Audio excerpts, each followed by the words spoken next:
خلقه من نفس واحدة وخلق منها زوجها وبث منهما رجالا كثيرا ونساء واتقوا الله الذي تساءلون به والأرحام إن الله كان عليكم رقيبا. کہ اے لوگو اس اللہ کا تقوی اختیار کرو جس نے ایک انسان کو پیدا کیا. تم سب کو ایک انسان سے پیدا کیا اور پھر اس سے ایک جوڑا بنایا اور اس سے دنیا میں مرد اور عورتوں کی ایک عظیم تعداد پھیلا دی.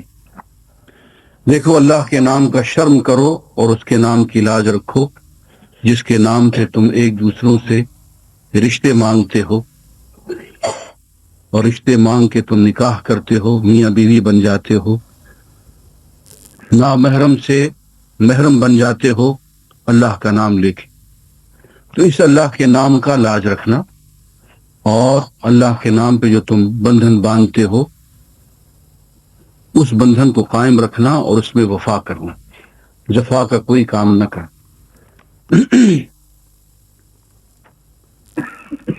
آگے چل کے ہمیں ایک بات یہ ملتی ہے کہ ارشاد فرمایا کہ الرجال قوامون علی النساء، مرد عورتوں پر نگران ہیں، ولی الامر ہیں، ان کے گارڈین ہیں. اور فرمایا اس کی وجہ یہ ہے کہ یہ مردوں کی ذمہ داری ہے کہ وہ خواتین کو کما کے کھلائیں. یہ عورتوں کی ذمہ داری نہیں ہے کہ وہ مردوں کو کما کے کھلائیں. اسلام نے خواتین کو اتنا بڑا حق عطا کیا ہے جو کسی اور سوسائٹی میں، کسی اور معاشرے میں، کسی اور مذہب میں ہمیں نظر نہیں آتا، اور وہ ہے ولایت کا حق. ہر خاتون کا ولی الامر ہوتا ہے. بچی پیدا ہوتی ہے تو والد اس کا ولی الامر ہوتا ہے. اس بچی کی جب شادی ہو جائے تو خاوند اس کا ولی الامر ہوتا ہے. خاوند فوت ہو جائے یا اس سے جدائی ہو جائے تو بیٹی جب واپس آئے گی تو والد پھر سے اس کا ولی الامر بن جائے گا. والد بھی فوت ہو جائے تو اس کا بھائی ولی الامر ہوگا، اس کا بیٹا ولی الامر ہوگا. وہ نہیں ہوں گے تو جو قریب ترین رشتہ دار ہوگا وہ ولی الامر ہوگا. اور ولی الامر ان معنوں میں نہیں جیسے پاکستان اور ہندوستان میں ہوتا ہے کہ عورت کو بیچ کھائے، چونکہ میں ولی الامر ہوں اس لیے اس کو بیچنے کا حقدار ہوں. ولی الامر کا یہ مطلب نہیں ہوتا میرے دوستو. میں اسی لیے بار بار کہتا ہوں کہ ہم ابھی تک ہندو معاشرے میں رہ رہے ہیں، ہم نے اسلامی اقدار کو نہیں اپنایا ہے. ولی الامر ہونے کا مطلب یہ ہے کہ اس خاتون کی جتنی ضروریات ہیں اس کو پورا کرنا اس کی قانونی ذمہ داری ہے ولی الامر کی. اور خاتون کو حق پہنچتا ہے کہ ولی الامر سے وہ عدالت میں جا کے اپنے مہینے کا نان نفقہ وصول کر لے. یہ کوئی صدقہ خیرات نہیں ہوگی، یہ اس کی ذمہ داری ہوگی.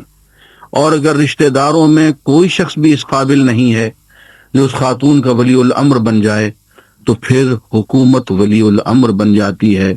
اور یہ حکومت کا فرض ہے کہ اس خاتون کو زندگی بھر گھر میں بٹھا کے کھلائے اور نان نفقہ دے.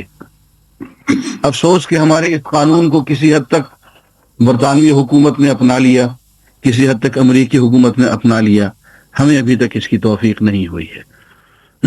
ہر خاتون کا کوئی نہ کوئی ولی الامر ضرور ہوگا، اور یہ ولی الامر کی ذمہ داری ہے کہ خاتون کی جو 5-6 بنیادی ضروریات ہیں، اس کا نان نفقہ، اس کی تعلیم، اس کی عزت، اس کی جان مال کی حفاظت، ہر چیز یہ اس ولی الامر کے ذمہ ہے. اسلامی شریعت کسی موقع پہ کسی خاتون کو یہ مجبور نہیں کرتی ہے کہ وہ بیٹھ کے کمائے اور خود بھی کھائے اور کسی کو بھی کھلائے. یہ خاتون پہ ذمہ داری نہیں ہے. خاتون پہ ایک ہی ذمہ داری ہے جو میں آگے چل کے بتاؤں گا، اور وہ یہ ہے کہ قوم کا مستقبل سنوار دے، قوم کو ایک ایسی نسل مہیا کر دے جو انسان ہو، جانور نہ ہو، گدھے گھوڑے نہ. سانپ اور بچھو نہ ہو، درندے نہ ہو۔ یہ ماں کی ذمہ داری ہے، یہ باپ کی ذمہ داری نہیں ہے۔ اگر ماں یہ فریضہ پورا نہیں کر سکتی ہے تو قوم کا مستقبل برباد ہو جائے۔